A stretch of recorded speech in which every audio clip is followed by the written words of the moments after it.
अब हम शुरुआत करते हैं क्वेश्चन नंबर 26 से। क्वेश्चन नंबर 1 to 25 का सॉल्यूशन आपने देख लिया है। अब क्वेश्चन नंबर 26 जो है वो कुछ इस प्रकार से है।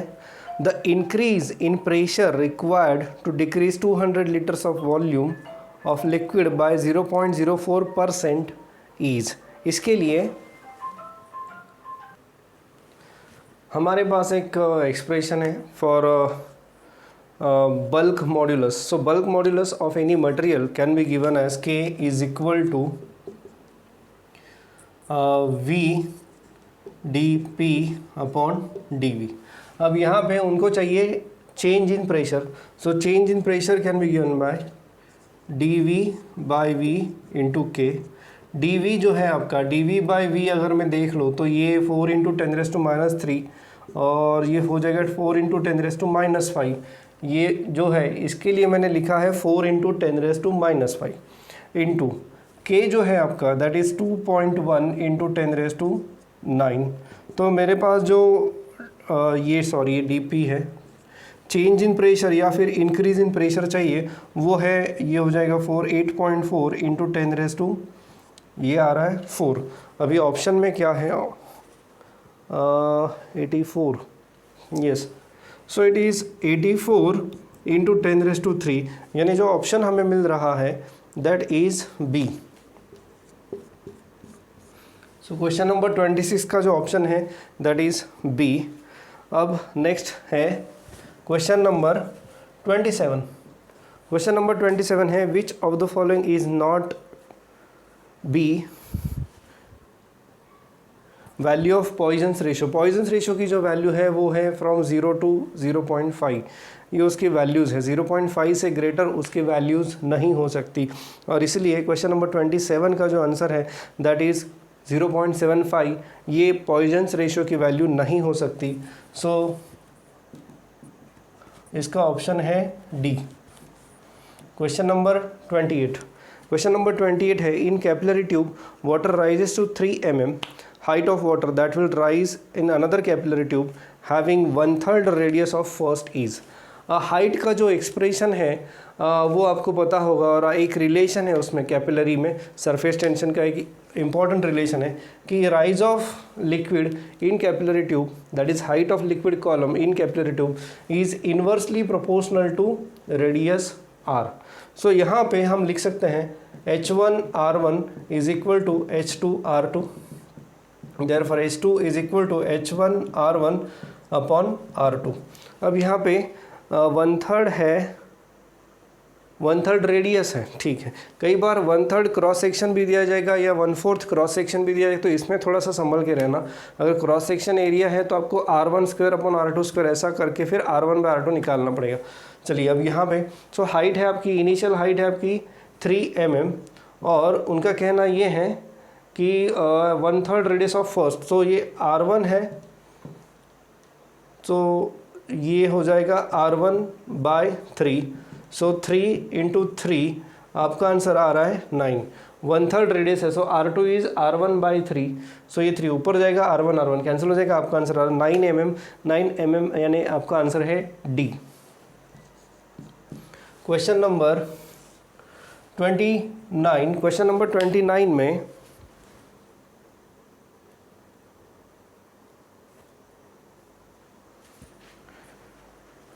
a needle 5 cm long can just rest on surface of liquid without wetting. If the surface tension of liquid is 0.098, find the mass of needle। तो mass of needle, अब ये अगर needle है सो इसके ऊपर जो सरफेस टेंशन के जो फोर्सेस रहेंगे वो कुछ इस प्रकार से रहेंगे।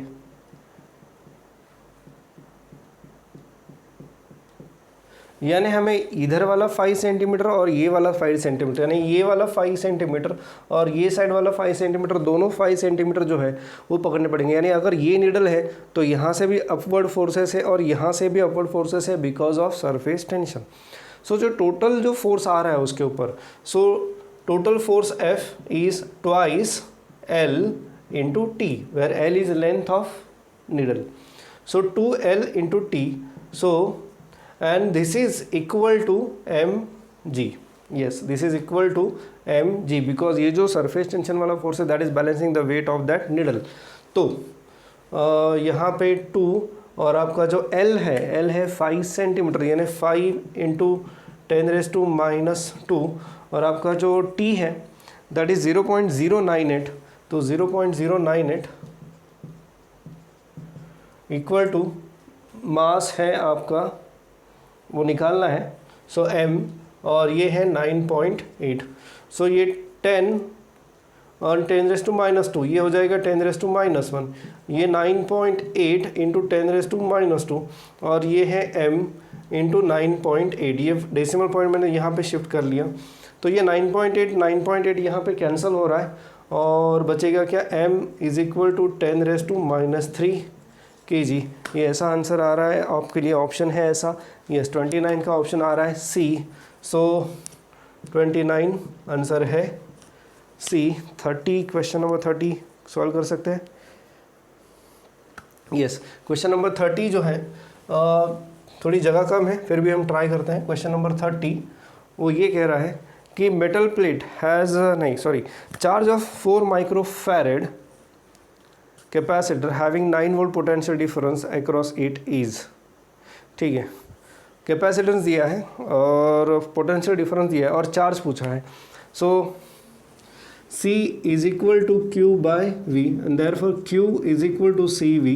C is 4 into 10⁻⁻6, C is 4 into 10⁻⁻6 and V is 9। ये 36 माइक्रो कूलम आ रहा है, यानी ऑप्शन सी।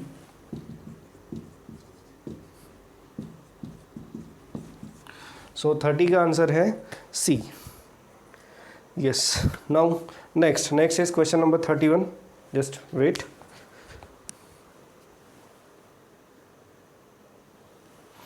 ये है क्वेश्चन नंबर 31। वो ये बहुत ही सिंपल क्वेश्चन है कि metal plate has area 0.5 metre square, और उसके ऊपर जो चार्ज हमने डिपॉजिट कर दिया वो है 50 माइक्रो कूलम का। तो चार्ज डेंसिटी पूछी है, डेफिनेटली यहाँ पे चार्ज डेंसिटी यानी चार्ज पर यूनिट एरिया है, ये पता चलता है आपके यूनिट गिवन इन ऑप्शन में। तो चार्ज अपॉन एरिया ही बस यहाँ पे करना था, वो आप देख सकते हो। Sigma is equal to Q upon है, Q is 50 into 10⁻⁻6 upon area 0.5 यानी 1/2, 2 ऊपर लेके जाओ, 50 इंटू 200, तो आपका आंसर आ रहा है 10⁻⁻4, यानी ऑप्शन आ रहा है B. Next is question number 32। Question number 32 में parallel plate condenser has capacity C। If the distance between plates is double the new capacity will be. Of course C का जो बेसिक फार्मूला हमें पता है वो है C is equal to epsilon naught A by D, where A is surface area and D is the distance between two plates. और ये distance अगर आपने डबल कर दिया तो ये let C dash be the new capacitor, so C dash is epsilon naught A upon 2D। ये 2 को साइड में ले लो, epsilon naught A by D, epsilon naught A by D आपका C हो रहा है, तो आपका आंसर आ रहा है C/2, ऑप्शन है आपका C। Next is question number 33।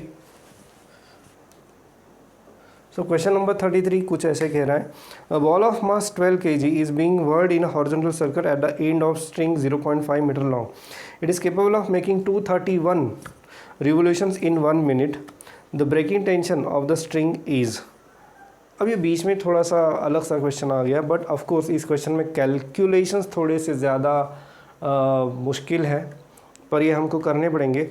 अब जो आपका फोर्स रहेगा रिवोल्यूशंस पर मिनट है, 231 रिवोल्यूशंस पर मिनट, तो पहले तो आपको इस फ्रीक्वेंसी को 231 अपॉन 60 RPS ये करना पड़ेगा।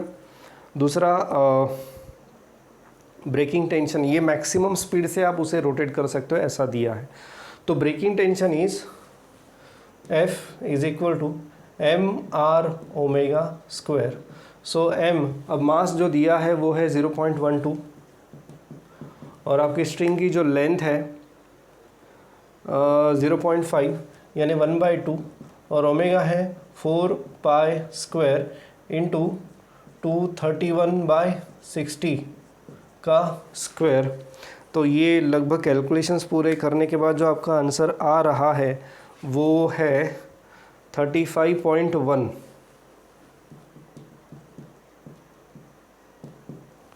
न्यूटन। ऑप्शन है आपका D. This is question number 33। मानता हूँ थोड़े कैलकुलेशंस आपको करने पड़ेंगे, बट मेरे ख्याल से आप देखोगे तो ये पाई स्क्वायर जो है उसको आप 22/7 लिख दो। 22/7 इंटू 22/7, ये दोनों 7 जो है ये 231 को आप डिवाइड कर सकते हो। आप करके देख लो, आपको आंसर मिलेगा 35.1। So next is question number 34। Question number 34 is 4 resistors are 10, 10, 10, 15. What should be the resistance needed to be connected across 15 ohm so that the bridge is balanced? Bridge को बैलेंस करने के लिए अगर बाकी 3 रेजिस्टेंस 10 ओम के हैं तो 4th रेजिस्टेंस भी हमें 10 ओम का ही लगेगा। तो 15 के across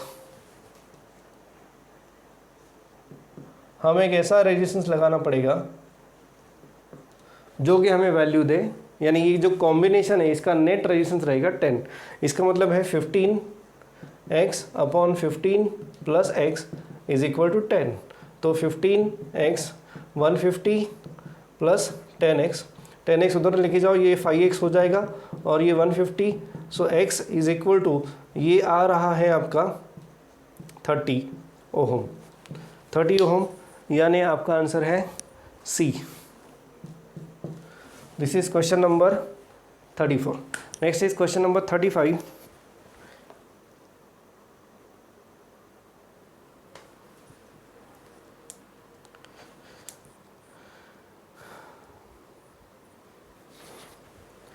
In a potentiometer experiment, EMF of a cell balanced by length 150 centimeter. तो लेंथ L1 150 है। Then it is shunted by a resistance of 10 ohm, R 10 ohm है।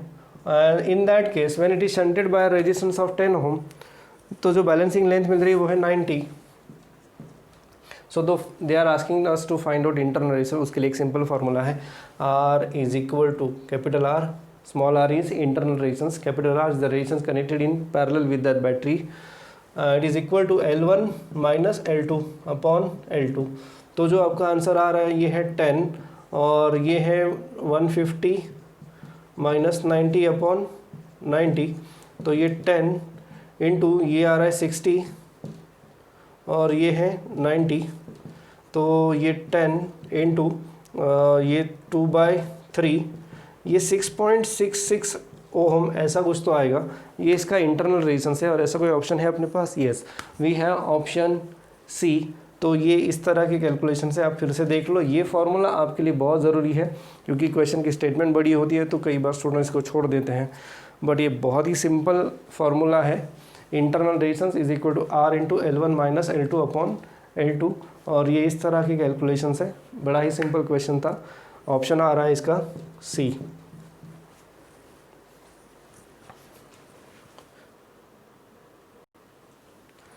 नेक्स्ट जो है क्वेश्चन नंबर 36, बहुत ही इंपॉर्टेंट टाइप है। 36 and 37 जो है ये बहुत इंपॉर्टेंट टाइप है क्योंकि इसके ऊपर क्वेश्चंस ज़्यादातर आते हैं इस टाइप के ऊपर। Conversion of galvanometer into voltmeter और ammeter.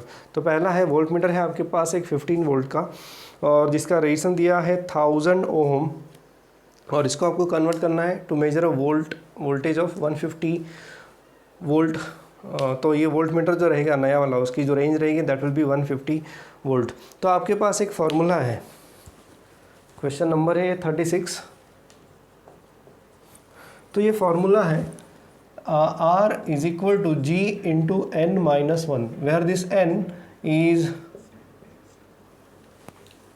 this is the new range and this is the full scale deflection voltage of voltmeter। so ये जो V है that is 150 और इनिशियल जो रेंज है आपकी 15, N is coming to be 10। तो ये जो सीरीज रेजिस्टेंस है that will be ये 1000 इंटू 10 माइनस 1, आंसर आ रहा है 9000 ओहम। तो सीरीज रेजिस्टेंस आपको 9000 ओहम का कनेक्ट करना पड़ेगा। तो इसका जो आंसर आ रहा है वो है सी।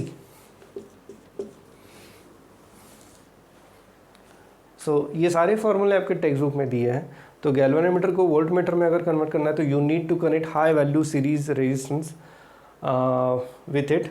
और अगर आपको एमीटर में कन्वर्ट करना है तो you have to connect a very small value resistance in parallel with the galvanometer.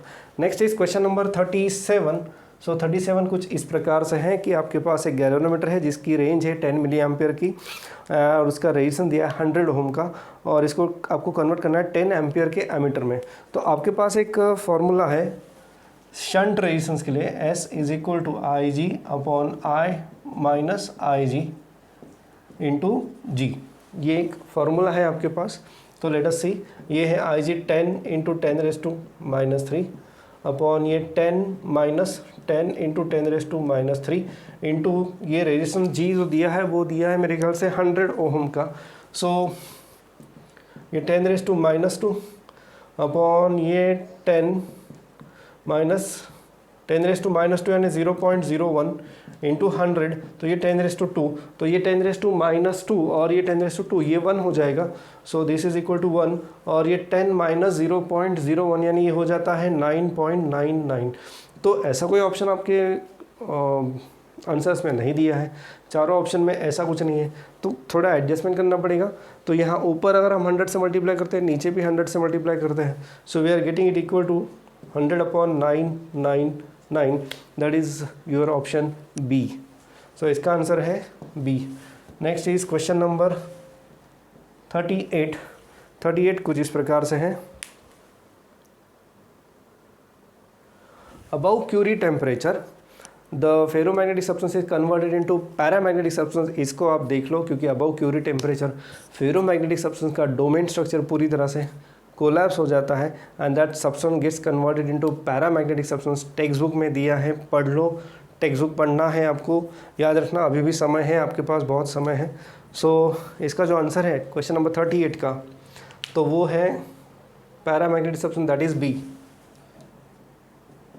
39, question number 39 देख लेते हैं। क्वेश्चन नंबर 39 है, in LCR series circuit, series LCR circuit है आपके पास, इंडक्टेंस है 1 हेनरी का, कैपेसिटेंस है 20 माइक्रोफैरड का, और रेजिस्टेंस है 300 का, और सोर्स ऑफ 50 वोल्ट और 50/π hertz. Impedance of the circuit is, फिर से थोड़ी सी कैलकुलेशंस में यहाँ पे गड़बड़ी हो सकती है, कैलकुलेशंस थोड़े ज़्यादा हैं, तो देख लेते हैं अभी इसको। सो इम्पीडेंस जो है, इम्पीडेंस का जो फॉर्मूला है that is Z is equal to root of R² plus XC minus XL square. तो ये XC है, तो वो XC माइनस XL भी हो सकता है या फिर XL माइनस XC भी हो सकता है, डिपेंड करता है कि कौन सा ग्रेटर है। तो लेट अस चेक। अभी R जो दिया है, R इज यहाँ पे 300, यस R इज 300, और आपका जो XL है, late us find out XL first. तो XL होता है आपका ओमेगा L, सो 2πfL, सो 2π फ्रीक्वेंसी है 50/π। तो ये अच्छा किया उन्होंने, 50/π देने से ये पाई कैंसिल हो जाएगा, और आपका इंडक्टेंस जो है वो है 1, सो पाई कैंसिल, और ये आ जाएगा आपका 100 ओम। सो इंडक्टिव रिएक्टेंस आ रहा है आपका 100 ohm. Let us find out capacitive reactance. So XC is equal to 1/ωc, so it is 1/2πfc, 1/2πf है आपका 50/π, और जो आपका कैपेसिटर है, कैपेसिटर आपका कितना है 20 माइक्रोफैरड का, सो 20 इंटू 10⁻⁻⁴। सो ये पहले तो ये हो जाएगा पाई कैंसिल, ये 100 और ये, तो ये हो जाएगा 1/20 into 10⁻⁻²,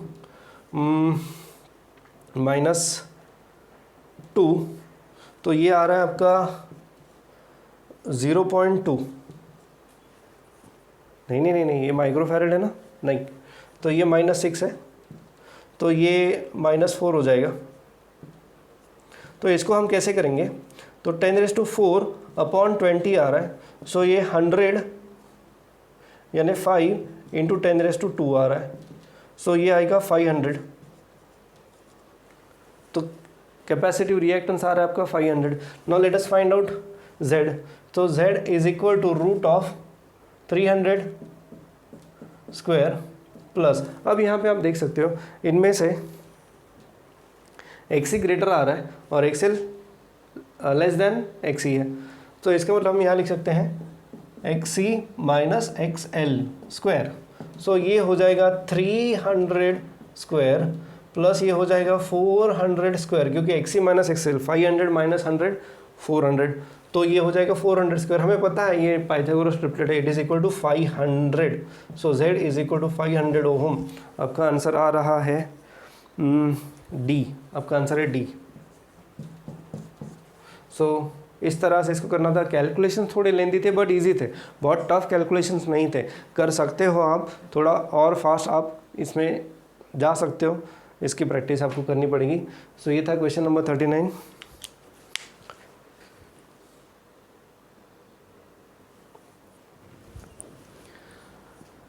question number 40। Question number 40 में 1 हेनरी का इंडक्टेंस है, 220 वोल्ट AC सप्लाई दिया है, 220 वोल्ट AC। अब यहाँ पे ये जान लो कि अगर फ्रीक्वेंसी मेंशन नहीं की है तो ये आपका RMS वोल्टेज है, मैक्सिमम चांसेस होता है कि ये RMS वोल्टेज है, ये पीक वोल्टेज नहीं है। Having frequency 50 hertz, the peak value of current approximately. अब पीक वैल्यू ऑफ करंट जो रहेगी इसकी, तो ये हमारे पास है I is equal to E naught upon XL, 220 upon 2 FL, 220 upon, अब XL यानी ओमेगा एल, ओमेगा एल की जगह पे यहाँ पे 2 पाई F लिख दिया। सो 220 अपॉन 2 पाई 50 इंटू 1, 220 3.14 इंटू 100, तो ये 220 अपॉन 314 आ जाएगा। अब ये, अब देख सकते हो आपकी 314 एग्जैक्टली डबल नहीं है 220 का, तो इसका मतलब ये जो आंसर आएगा वो 0.5 तो नहीं हो सकता, तो ये आएगा आंसर 0.7, क्योंकि बाकी दो ऑप्शंस ग्रेटर दैन 1 है, वो तो पॉसिबल नहीं है, तो इसलिए इसका आंसर है 0.7। Next is question number 41। Question number 41, wavelength of light wave in air and medium are 6000 and 4000, ठीक है। The critical angle is, critical angle के लिए हमें पता है IC is equal to sine inverse of 1 upon mu, और इसमें मैंने आपको कई बार बताया कि ये जो म्यू है ये refractive index of denser with respect to rarer रहेगा, तो इसीलिए ये हो जाएगा sine inverse of 1 upon mu जो रहेगा wavelength in air upon wavelength in medium, तो sine inverse of lambda m upon lambda a रहेगा। साइन इनवर्स ऑफ मीडियम में है 4000 अपॉन 6000, तो ये आ रहा है साइन इनवर्स ऑफ 2/3। ऐसा कोई ऑप्शन है आपके पास? ये sine inverse of 2/3, that is option C. Next is question number 42। Question number 42 है, in Young's experiment, two slits are 0.8 mm apart and a distance of 1.2 meter from the screen.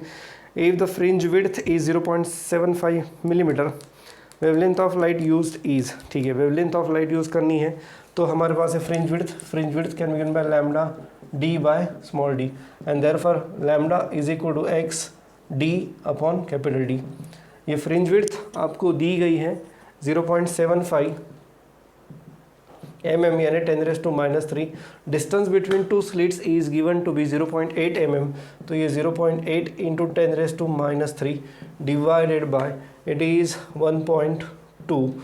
अब इसको करना है कैलकुलेट, तो ये कैलकुलेशंस आप कर सकते हो, और अगर मैं देख सकता हूँ यहाँ पे ये 0.75 इंटू 10⁻⁻3 और ये 2 हो जाएगा और ये 3 हो जाएगा, 2 इंटू 10⁻⁻3 अपॉन ये 3, 4 2s are 8, 4 3s are 1.2, I mean 0.4 से हम डिवाइड कर रहे हैं, तो ये 2 हो जाएगा, ये 3 हो जाएगा, और अगर मैं इसको देखता हूँ तो 0.75 डिवाइड बाय 3 ये 0.25 हो जाएगा, इंटू 2 इंटू 10⁻⁻6 हो जाएगा, ये 0.5 इंटू 10⁻⁻6, सो ये आ रहा है लगभग 5000 एंगस्ट्रॉम। तो आपकी वेवलेंथ है 5000 एंगस्ट्रॉम और आपका ये ऑप्शन दिखाई दे रहा है B. Next is question number 43। तो क्वेश्चन नंबर 43,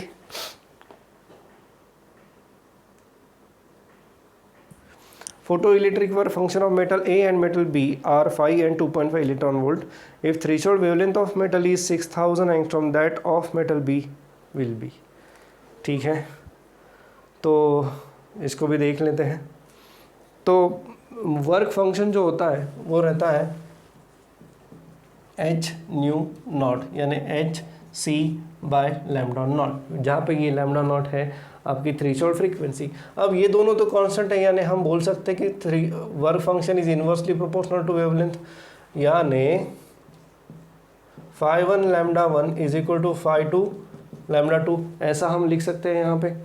तो अगर मैं वैल्यूज पुट करूँ फटाक से, फाई के लिए है 6000, 2.5 के लिए कितनी रहेगी, ठीक है. सो 5 इलेक्ट्रॉन वोल्ट इनटू, मैं यूनिट कन्वर्जन नहीं कर रहा हूँ क्योंकि इन दिस केस अगर सिंपली प्रोडक्ट दोनों जगह आप इक्वेट कर रहे हो तो आपको यूनिट कन्वर्जन करने की ज़रूरत नहीं है. तो ये है इसकी जो वेवलेंथ दी है दैट इज 6000, और इधर जो है ये 2.5 है और ये आपको उन्होंने पूछा है. So therefore lambda 2 is 5 into 6000 divided by 2.5, ये मेरे ख्याल से आता है 12,000 एंगस्ट्रॉम. ऐसा है क्या 12,000 angstrom? Yes, it is option C. 43 का आ रहा है ऑप्शन सी. एक मिनट दे दो मुझे 40 ज़रा चेक करना है.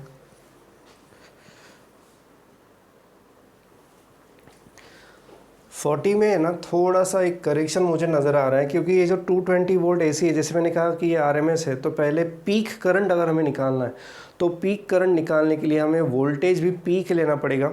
आरएमएस हम नहीं ले सकते क्योंकि अगर ये वैल्यू जो है ये आरएमएस करंट की वैल्यू है, ये मैं नहीं ले सकता. तो मुझे यहाँ पे मल्टीप्लाई करना पड़ेगा √2 से. तो √2 से अगर मैं मल्टीप्लाई करता हूँ तो मुझे पीक वैल्यू मिलेगी. तो ये जो आंसर आ रहा है लगभग अगर आप कैलकुलेशंस करोगे, सो ये 311 के आसपास आ रहा है और ये 314 है. तो ये जो आंसर आ रहा है वो है 0.99, यानी हम यहाँ पे ले सकते हैं अप्रॉक्सीमेटली 1 एम्पियर. यस, तो पीक वैल्यू अगर पूछी है तो वोल्टेज की भी पीक वैल्यू हमें लेनी पड़ेगी, तो हमें वहाँ पे √2 से मल्टीप्लाई करना पड़ेगा. तो ये थोड़ा आप अलर्ट रहना इसके मामले में. अब हम बढ़ते हैं, कितने हो गए हमारे 43. Next is 44.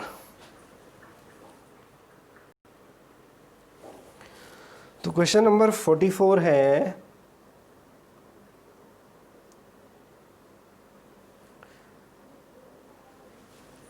Half life of radium is 1600 years. ठीक है, 100 gram of radium will remain 25 gram after. 25 ग्राम बच रहा है. तो अब हमें पता है कि अगर ये इनिशियल अमाउंट n है तो ये n/2 के लिए हमें समय लगेगा एक हाफ लाइफ का, और अगर n/4 होता है तो उसके लिए एक और एक, ऐसे 2 हाफ लाइफ हमें लगेंगे. तो 100 का 25 ग्राम हो रहा है, यानी 1/4 हो रहा है. तो ये 1/4 होगा, 2 हाफ लाइफ की लगेंगे उसके लिए. तो 2 हाफ लाइफ यानी 2 इंटू 1600, तो ये आ रहा है 3200 ईयर्स. 3200 ईयर्स, यानी ये ऑप्शन आ रहा है डी. ऑप्शन है इसका डी. क्वेश्चन नंबर 45 है the reason containing free electrons and negative ions and positive ions is, that is nothing but ionosphere. Communication का क्वेश्चन है ये, और कम्युनिकेशन में मैंने कई बार आपको बताया है कि जो क्वेश्चंस आएंगे वो बहुत ही सिंपल आएंगे. एक आध एक्सेप्शन केस हो सकती है, कभी किसी साल होती रहती है, बट मैक्सिमम टाइम देखा गया है कि कम्युनिकेशन के ऊपर क्वेश्चन बहुत इजी आते हैं. और ये क्वेश्चन भी आप देख सकते हो ये बहुत इजी है. ये बात कर रहे हैं वो जो 4 लेयर्स उन्होंने दी है एटमॉस्फेयर के, उनके बारे में, और जिसमें इलेक्ट्रॉन्स रहते हैं, आयंस रहते हैं, that is nothing but ionosphere. तो ये है आपका ऑप्शन सी. तो 45 का जो आंसर आ रहा है वो है C. Next is question number 46. Transistor is current control device. भले ही आपको शायद पता हो या ना हो, but transistor is current control device. कैसे? क्योंकि आपने देखा होगा we have alpha beta, these are the current ratios. तो ये करंट रेशियोज़ के ऊपर पूरा आपका वोल्टेज गेन आपने देखा होगा, वोल्टेज गेन में भी ये बीटा वाली टर्म आती है, तो जो भी वोल्टेज गेन है उसमें भी करंट गेन आप कंसिडर करते हो। तो ओवरऑल ट्रांजिस्टर जो है ये करंट कंट्रोल डिवाइस है, इससे आप याद रखो, ठीक है। Next is question number 47। Depletion region of unbias PN junction consist of, depletion region है तो डिप्लीशन रीजन आपको पता है कि मान लो ये है आपका P और ये है आपका N, तो होता ये है कि यहाँ पे जो इलेक्ट्रॉन्स है वो यहाँ होल के साथ रिकम्बाइन हो जाते हैं, तो यहाँ पे निगेटिव आयंस बनते हैं, यहाँ पे पॉजिटिव आयंस बनते हैं, और इस प्रकार से यहाँ पे ना होल बचता है ना यहाँ पे इलेक्ट्रॉन बचता है, यानी यहाँ पे फ्री चार्ज कैरियर्स है ही नहीं। सो इसमें सिर्फ कौन है, ये निगेटिव आयंस है और ये यहाँ पे पॉजिटिव आयंस है। तो इसमें बेसिकली जो आंसर है वो है इमोबाइल आयंस, क्योंकि ये आयंस जो है वो फिक्स्ड है, they are not movable, so that's why they are immobile ions. तो आपका जो क्वेश्चन नंबर 47 है उसका आंसर है डी। अरे 46 है 47 है, एक मिनट ना, ठीक है। तो ट्रांजिस्ट 46 का बताया कि it is current control device. 47 का जो आंसर है ये 47 है, 47 का आंसर है डी। Then we have 48। 48 में in pure conductor the forbidden energy gap. अब फॉरबिडन एनर्जी गैप क्या, ये हमने देखा था जब हमने सेमीकंडक्टर के एकदम इनिशियल पार्ट में देखा था, उसमें ये था कि we have this is a conduction band and this is valence band. तो अगर आपको याद होगा कंडक्टर्स के लिए तो वैलेंस बैंड का कुछ पार्ट जो है वो ओवरलैप हो जाता है कंडक्शन बैंड में, यानी दोनों में कुछ एनर्जी डिफरेंस ही नहीं है। इन दोनों में जो एनर्जी गैप होती है कंडक्शन बैंड वैलेंस बैंड, तो इसमें जो ये एनर्जी गैप होती है उसको कहते हैं फॉरबिडन एनर्जी गैप। तो यहाँ पे है ही नहीं क्योंकि दोनों ओवरलैप हो रहे हैं, दोनों ओवरलैप हो रहे हैं, फॉरबिडन एनर्जी गैप 0 है, और इसीलिए 48 का आंसर है 0, यानी ऑप्शन है D. Next is question number 49। Question number 49 में particle having mass m moving with a kinetic energy k, de Broglie wavelength of the particle is. तो